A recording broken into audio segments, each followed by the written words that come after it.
స్త్రీలలో పునరుత్పత్తి ఆగిపోయిందనటానికి మెనోపాజ్ ఒక సంకేతం. ఈ దశలో ఋతుచక్రం పూర్తిగా ఆగిపోతుంది. ఇది ప్రారంభం అవటానికి కొన్ని నెలల ముందు నుంచే మహిళల శరీరంలో మార్పులు వస్తూ ఉంటాయి.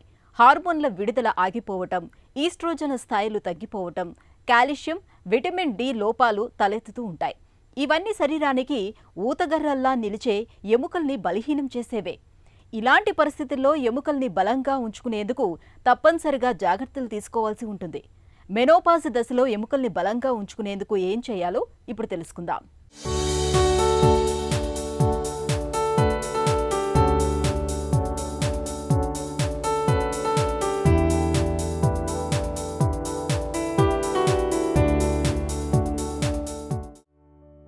స్త్రీలో పునరుత్పత్తి ఆగిపోయిందనడానికి మెనోపాజ్ ఒక సంకేతం.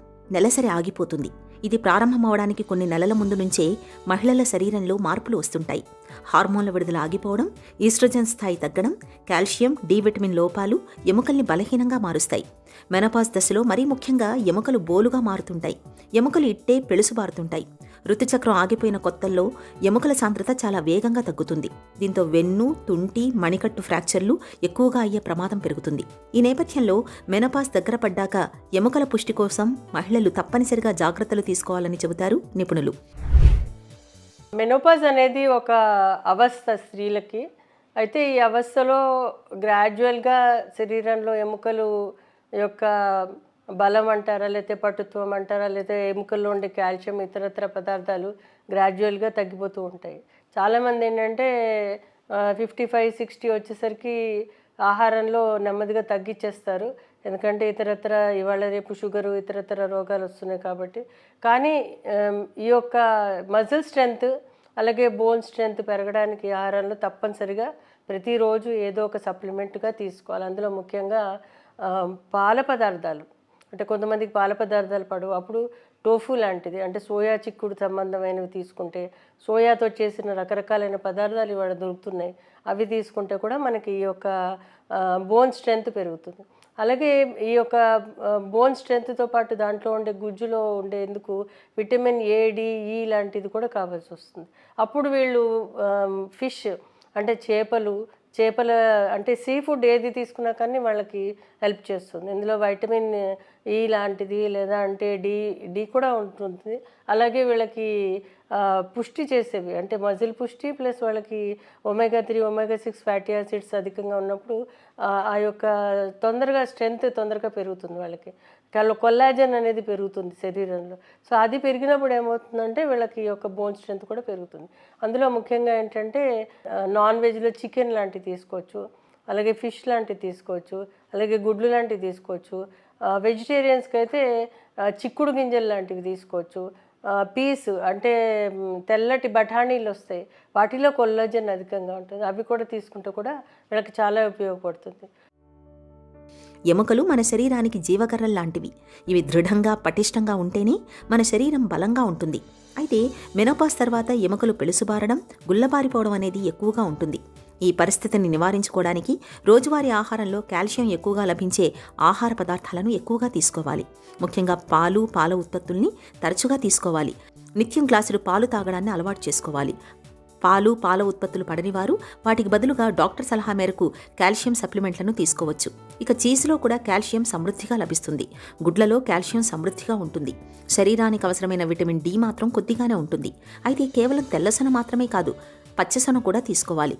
కప్పు ఉడికించిన పాలకూరలో రోజులో అవసరమైన కాల్షియం 25% వరకు అందుతుంది. ముడి ధాన్యాలు, కాల్షియం పుష్కలంగా లభించే పాలకూర, టొమాటో, సోయాబీన్స్ వంటి ఆహారాలను రోజువారీ ఆహారంలో ఒక భాగంగా చేసుకోవాలి. ఇక కాల్షియం శోషణను అడ్డుకునే కాఫీ, టీలను బాగా తగ్గించాలి. చిట్కాల విషయానికి వచ్చేసరికి ఆయుర్వేదంలో నెల్లి అనేది ఒక ఔషధం చెప్పడం జరిగింది.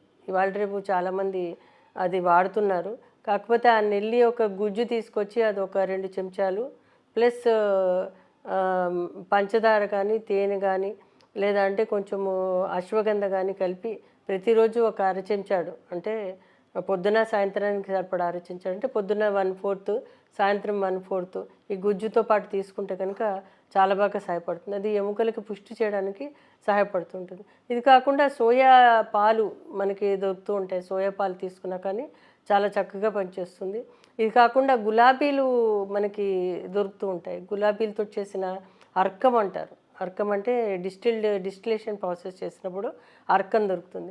అర్కాన్ని మీరు పాలల్లో వేసి పుచ్చుకుంటే కూడా చాలా బాగా పనిచేస్తుంది. అంటే గులాబీలో highest amount of vitamin A ఉంటుంది. దానివల్ల అది ఎముకలకి సహాయపడుతూ ఉంటుంది. ఈ విధంగా తీసుకుంటే కూడా మీకు ఉపయోగపడుతుంది. ఇంకా త్రిఫల అనేది మనకు తెలుసు. అయితే త్రిఫల ఏం చేస్తుందంటే మనకి యొక్క ఇమ్యూన్ స్ట్రెంగ్త్ పెంచడానికి, అంటే శరీరంలో ఎప్పుడైతే వీళ్ళకి అన్ని ధాతువులు సక్రమంగా పనిచేయడానికి ఈ యొక్క త్రిఫల పనిచేస్తుంది. అయితే త్రిఫల అంటే ఏం లేదు, ఉసిరికాయ, తానికాయ, కరక్కాయ అన్నీ సమానంగా తీసుకుని ఆ పొడిని మీరు పొద్దున్న ఒక అరచెంచాడు, సాయంత్రం అరచెంచాడు నెయ్యిలో కలిపి తీసుకోవాలి. నెయ్యిని కూడా ఒక ఔషధం కింద ఆయుర్వేదంలో చెప్పారు. నెయ్యిలో పొద్దున్నే లేవంగానే పాలల్లో కానీ లేకపోతే ఏదైనా ఫుడ్లో కానీ తీసుకుంటే కనుక ఈ త్రిఫల చాలా బాగా పనిచేస్తుంది. చికిత్సా విషయానికి వచ్చేసరికి చాలామంది ఏం చేస్తారంటే కాల్షియం తీసుకుంటూ ఉంటారు. కాల్షియం తీసుకుంటే మంచిదే, కాకపోతే ఏంటంటే కాల్షియం ఒక్కటే ఈ యొక్క ఆస్టియోపీనియా కానీ ఆస్టియోపోరోసిస్కి సహాయపడదు. అది దానికి ఇతరత్ర ఔషధాలు తీసుకోవాల్సి ఉంటుంది. ఉత్త కాల్షియం తీసుకుంటే అది పెద్దగా అబ్జార్ప్షన్ అవ్వదు. ఒక ఏజ్ వచ్చాక, అంటే 70s దాటాక డైరెక్ట్ కాల్షియం హెల్ప్ చేయదు.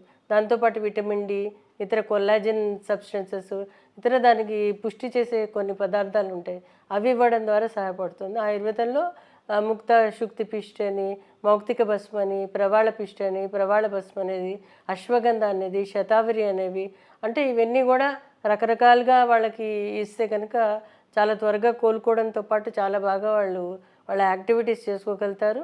అదే ఇది పర్మనెంట్ ట్రీట్మెంట్ కూడా ఉండదు. సుమారు 3 నుంచి 6 నెలలు తీసుకుని ఆపేసి మళ్ళీ ఇబ్బంది పట్టినప్పుడు మళ్ళీ తీసుకోవచ్చు. ఇవి ఆల్మోస్ట్ సప్లిమెంట్స్ లాగే సహాయపడతాయి. మెనోపాజ్ దశలో తరచూ ఎముక సాంద్రతను తెలిపే బోన్ డెన్సిటీ పరీక్షను చేయించుకుంటూ ఉండాలి. దీని సాయంతో ఎముక పుష్టిని అంచనా వేయవచ్చు.